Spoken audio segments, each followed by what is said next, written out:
Hi guys, and welcome to the English Hour. In today's episode, we'll talk about how to make good decisions. I think it's important for everyone because every day we make countless decisions and our life can be summarized as the sum of our decisions because our decisions basically make our life. Like what decisions you make or what decisions you don't make really define who you are and where you go in your life.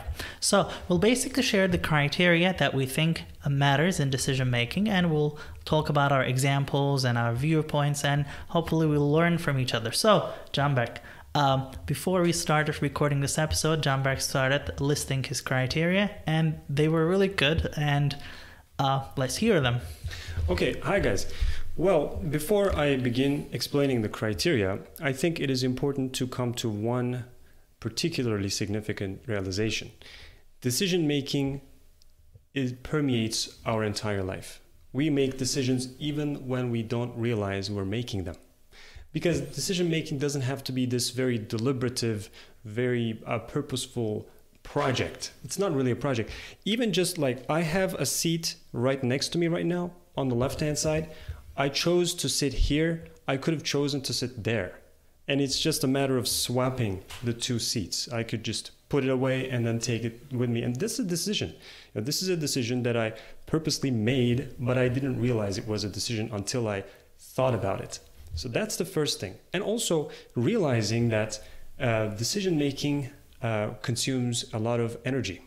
I think it's important. There is a term called decision fatigue. Yeah. And it's kind of dangerous because, for example, if you spend all your energy on trivial decisions, then you don't have enough energy left to focus on important decisions. For example, if you spend half of your day to try to decide how to wear and how to eat, and then you have an important meeting or negotiation coming up, then you're not really setting yourself up for success. Exactly. This is rooted in science. This is really important. Actually, cognitive science. It's your department. A lot of successful people try to limit or try to reduce the number of trivial decisions they have to make in their lives. Exactly. So that they can focus on important things. For example, Steve Jobs used to wear the same things, drive the same car. Like Mark Zuckerberg wears the same thing all the time. Like Bill Gates, he's not a fashion icon or something. Like he's a regular guy. Like a lot of really successful people, even when they have the means, try to live a simple life. Exactly. So I think this is the second takeaway. It's really important to understand these things. First of all, decision-making is everywhere, every time. It's happening. Decision-making is really, it equates to living, basically. Like living means decision-making. Like that is true. Every moment you are making a decision. For example, recording this episode is a decision. Trying to record it in this room is a decision. Trying to stay in Istanbul, living in Istanbul is a decision. Like forming this sentence is a decision. Yeah, everything is a decision. Like drinking coffee versus tea is a decision. Going home after school or hanging out with friends is a decision. Choosing which book to read is a decision. Everything is a decision because when there is this and that, like when there's more than one option, it's a decision. Exactly. And even when there is just one option, there's still a decision because doing it and not doing it. Exactly. For example, you have only one book to read. Like reading it is a decision, but not reading it is also a decision. So everything is a decision, and therefore I'll just go back and refer to my initial sentence. Like your life is the total of the sum of your decisions. Exactly. Life choices, definitely. And I think it's enlightening. Like a couple years ago, I had no idea about this. Like maybe at an implicit level, I knew this, but I've come to realize this in the past few years, like maybe in the last year or the year before. And it's such a profound insight. Yeah, it's liberating in a sense. You realize that you have the power to change your life, actually. But it also brings a lot of responsibility. Definitely because it does. If you view every decision as impacting your life, even though it's a small one, then you don't feel very relaxed. Yeah. You're like, okay, this is going to have an impact. Like maybe now, maybe over the long term, in the long haul. So I have to kind of make sure it's the right one. You need to tone it down a little. I think you need to kind of regulate it because it can easily lead to a lot of overthinking, which it's really paralyzing, because one of the most important things about decision making is that you actually make the decision. Sure. If you're not making any decisions, that's even worse than making a bad decision. Sure. Because you can't move forward. Life moves forward, you fall behind. So you don't want that to happen. So I think the first takeaway was really important. Everything is a decision. Your life is the sum of all of the decisions that you have and you're taking and you will take in the future. That's the first takeaway. I think the second important takeaway, before we really get into the nitty-gritty of how to make a good decision, is that decision making consumes resources. Just like everything else in life. Finite resources. Finite resources. And this is, actually there's a term for this, I think. It's willpower depletion. Sure. Because you have limited willpower. Exactly, you do. So decision making basically consumes your willpower. What is your willpower? Your willpower is your free will in action. Yeah. Your ability to make choices. That's the idea. So you have a finite amount of willpower. It can be developed. And it is really, really important that you develop your willpower, but it is still finite. It is. For example, sure. I can say no to a hamburger for a day, for 2 days, for 3 days. But if I'm hungry and if I don't have a lot of willpower, I can't say no to a burger and fries all the time. I'm a human. Yeah, exactly. You succumb. And I'm hungry. Definitely. So willpower is something that we should be talking about in the near future, I think, in another episode, because it deserves its own episode. But here, I think it's important to understand that good decision making means you have to practice. It also means a good life. It also means, definitely it means a good life. Yeah, good decision making equates or, is equal to a good life, definitely.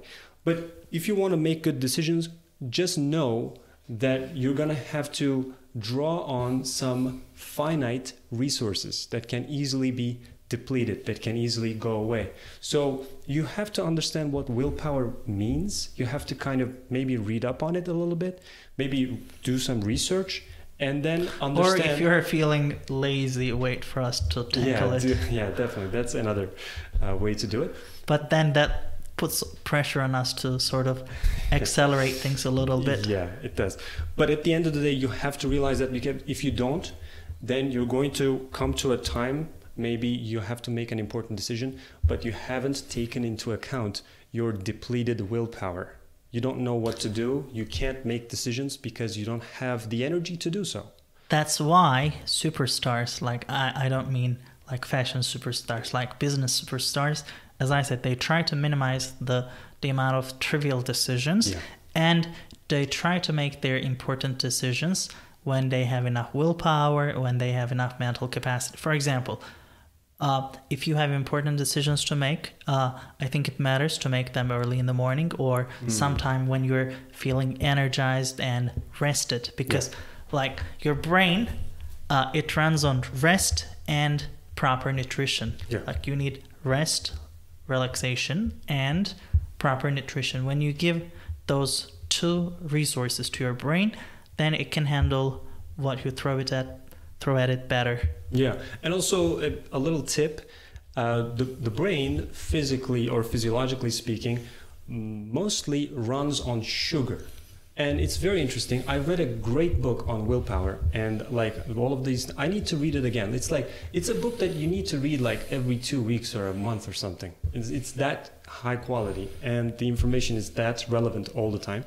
And it was saying, if you have to make a decision, if you're kind of tired, if you're exhausted, make sure that you get some sugar in your system.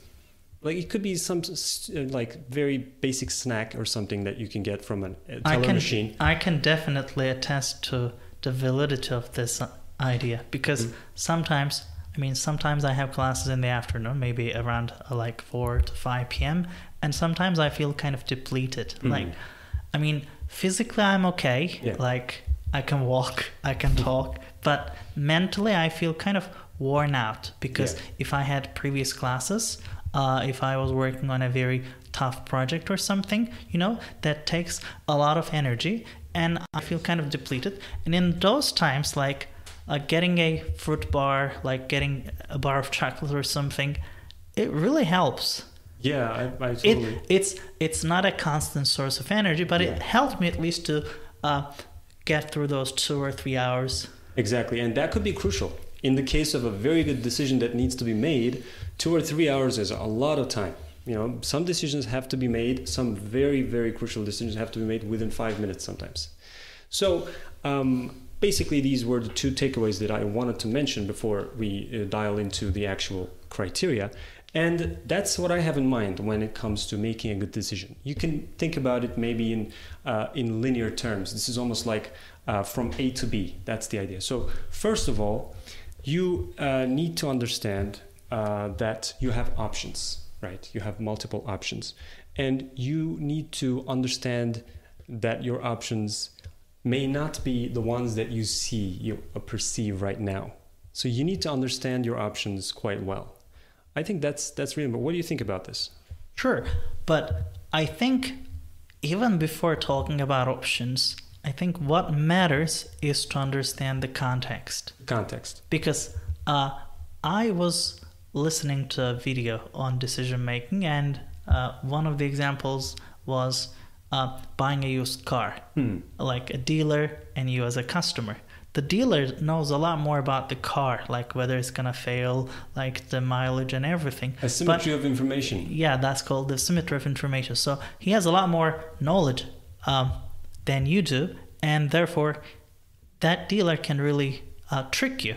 Yeah. So in order to make a good decision, you have to first eliminate the asymmetry of information. Yeah. You have to really know the context. For example, if you're going to buy a house in a certain neighborhood, you have to know the average house prices. You have to know what you get at which price point. You have to know the legal requirements and everything. So, and you have to know the fair market price and the current economic situation and so on. So if you're knowledgeable about those things, then you can make a better decision. Yeah, sure. Like, that because makes a lot of sense. That way you can evaluate your options, because just simply knowing your options might not be enough. Because, well, on the surface, one option might seem better than the other, but when you're given the background information, when you eliminate that asymmetry of information between the 2 sources, then I think you can make a better decision. Definitely, yeah. Maybe we can rephrase this as understand your options well. Yeah. Maybe we can say it. And that means, first of all, understanding each of the options thoroughly, and it also means understanding that these options may not be all you have. You can actually have many more. And I think there's another saying that we were mentioning before the podcast, and it says, like, if you think you have exhausted all the alternatives, know that you haven't. Remember that you haven't. And that's actually true in an overwhelming majority of cases. We just have tunnel view. Sometimes you just get tunnel vision. But then there is also the idea that you don't have enough time and resources to evaluate all the options. For example, imagine this. I'm trying to buy a house in Istanbul. There are millions of flats. Arduous task. Like hundreds of thousands of flats that I can try to buy. Yeah. But if I don't have a criteria, if I try to evaluate each and every, like if I don't limit my search to a specific neighborhood, if I don't limit my search to a specific price range, if I don't limit my search to a certain type of a flat or a house, then it's going to be an enormous task to sift through those options. Like it can take years. Yeah, that would be terrible. So and also it's important also to limit your options in a sensible way, like in a way that makes it logical for you. Yeah, you need to manage your options. Like if you find yourself in a case where options are plenty, then you have to narrow it down. And that's management.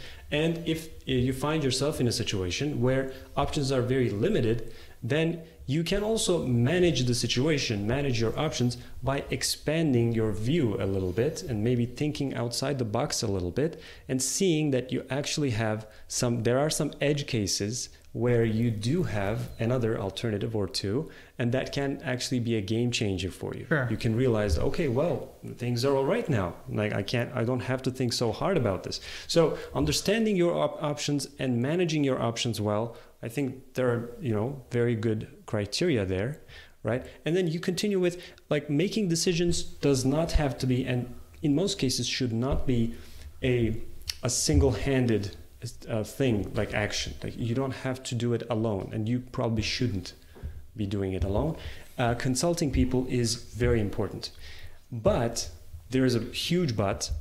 You have to consult people with good judgment. You have to go to people that you can really trust. I think that really matters. You have to consult people that have subject matter experience or expertise. Really like in our country, I'm not sure how people in other countries live this or experience this, but in our culture, when you have an issue, everyone has an opinion. When you've got a problem, when you're trying to make a decision, everyone has an opinion. Your neighbors, they have an opinion. Your relatives, they have an opinion. Your co-workers, they have an opinion. The janitor in the flat, in the apartment building, he has an opinion. Everyone has an opinion when you're trying to make a decision. But everyone's opinion does not matter. Yeah. What matters is the opinion of people that have experience, that have knowledge in the area that you're trying to make a decision on. For example, by the way, all of these, throughout this process, you are making decisions actively. Sure. In the process of making a decision, you are making all of these decisions. So I'll go back to the example of buying a house. So if I'm trying to buy a house, like, I'd rather consult someone who has experience in the real estate, like a realtor, a broker, or a friend of mine who has recently bought a house and so on. So, like, people who know how things work, like, who have experience in that field. Or if you're trying to, write a book, your mom's opinions might not really help. Yeah. Or, like, for example, if you're doing a PhD, like, you have a PhD dissertation that you have to write. So the only people you can really talk about that PhD dissertation are the people who are studying in the same field. Like, because, like, PhDs are very specific. Like, very specialized. For example, you could be doing a PhD on the effects of music on memory retention. Yeah. So that's a very specific... Just a handful of people. Yeah, it's a very specific field. Like, how does music affect the retention of words, for example? Yeah. It's very specific, and there are only a handful of people who can really help you, who can really guide you in the right direction. So I cannot really talk about it with my neighbor. Yeah. Like, if he doesn't have a PhD in psychology or something. Exactly. And also, I think there's an important point to be made here. You have to make sure that you benefit from the people that you consult with in the proper manner. You have to make sure that it benefits your decision-making capacity. And what I mean by this is this. If you are using the people that you consult just as a means of justifying the decision that you've already made, then you're making a mistake, because that means limiting your options too severely. You're not seeing different sides of the situation. It's just like this. Like, you mentioned mom, so I'm going to go with mom. Basically, you're preparing this huge PhD thesis, and you're trying to produce a thesis argument, and then you have certain options, and all of them are actually powerful, but one or two are, like, really, really good. You can say this to your mom to let her try to convince you that you shouldn't be writing the thesis in the first place. You can just say this: Mom, I'm really having difficulty. Like, I can't eat, I can't sleep. This whole process is taking a toll on my body, on my soul. If you say this, like, your mom is gonna be, oh my God, no, you should stop doing. Yeah, you don't have to. She might burn your manuscript. Yeah, entire career. Yeah, you can just take a year off. You don't have to do this or anything. This is not consulting. You're not consulting your mom. This is not a good idea. You don't use the people that you consult as a cop-out You have to make sure that in your mind, in your heart of hearts, you can give a lot of credibility and authority to the people that you consult. If you can't lend them any credibility, then they're not going to have a real making process. So you might not have asked those people in the first place. You don't even have to ask them. If you're not going to do what they say, then just don't ask them. So yeah, I mean, it's also disturbing for the other party. Yeah. Like you waste their time. You're not taken really, seriously. Yeah, you don't really listen to what they say. Maybe what they say will make an impact, will have a great impact, a positive impact on your decision making. But if you don't listen to them, because like advice is very valuable. Yes. But it's more valuable when put into practice. It has to be valued so that it can actually bear value. So, the fourth criteria, I think, is being decisive. And that's really important. We have talked about all of the processes that you need to go through to make a decision. And sometimes it can be really taxing on your brain, on your mind. You can just come to a point where, as you explained before the podcast, you can experience decision fatigue. You're like you're paralyzed in a sense. Like you don't know what to do. You have all of these options that you've been evaluating over and over. And then you're thinking, what am I going to do? What kind of consequences and implications is it going to have? And then you're kind of absorbed in all of this, like you're swamped and you can't move forward. I think it is important to understand your decisions. It is important to manage your decisions. It's important to consult people. But at the end of the day, it is you who is going to be making the decision. And you have to be decisive. And you have to own your decisions. You have to take responsibility for the decision you've made. That's also a very important. Sometimes I see people, they consult a lot of people, but at the same time, they're trying to simply offload the responsibility to other people. Yeah, that's a good idea. Okay, the other person might give you some advice, but that person is not in your shoes. Like that person will not experience the outcomes of that decision. Yeah. So, and some people might be in the habit of like blaming others after making the decision. You told me this, you told me that, but this did not work out. Well, that person gave you his honest opinion, and it's up to you to really evaluate the options, the data, and everything that you have, and make your decision accordingly. And once you make a decision, it's your decision to keep. Like you can't really undo it. Yeah, well, sometimes you can, but really you have to own your decisions, and you have to somehow deal with the consequences. Definitely. So basically, this is our heuristic to making good decisions, and we can definitely add certain things. Honestly, there are books on decision making because it's such a complex process. It is very there complex. Are researchers basically spending their whole lives, their entire lives, trying to uncover the decision-making process or how to optimize decision-making and so on. There's actually a theory dedicated to the sole purpose of making good decisions. It's called decision theory. Okay, you can read so much. I think there's a great book on this issue. There is one specific person that comes to my mind, and everyone can look him up. I think it's Stanford psychologist. I'm not sure if he's in Stanford or he was in Stanford. Daniel Kahneman. Daniel Goleman? No, Kahneman. No, Kahneman. Okay, this that's another different. person. Yeah. I think this is he is Daniel Kahneman. Yeah, and he is highly respected in the cognitive science community with regards to his work on decision making. Mm-hmm. So I think he also wrote several books, popular books on decision making. So it might be a good resource to really get up to speed with decision making, or to improve your abilities. Yeah, or to further the discussion so that you can get a better understanding. Yeah, also be. But one important thing with regards to decision making, I think this is something we left out. It's to distance yourself from your emotions.